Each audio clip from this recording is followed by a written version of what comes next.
turim tokį mitą apie modulinius namelius, kad jų sujungimai ir kaip jie jungiasi, ten yra įvairios problemos, neįmanoma jų gerai sujungti, tenai bėga vanduo, tenai eina šaltis, atrodo kaip nevientisas namas, kaip kažkokie garažai ir panašiai. Tai va jums puikus pavyzdys, kaip susijungia du moduliai, jūs net nematysit nei kurioje vietoje susijungia, nei kažkokių problemų ateityje turėtumėte.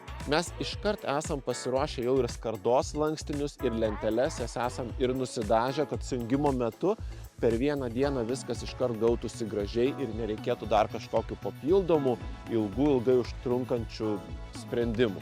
Užsakovas čia pasirinko juodą modernią spalvą, kadangi aplink visi namai labai skirtingi, gana spalvoti, jisai norėjo šiek tiek įsiskirti ir įvest biškį modernumo.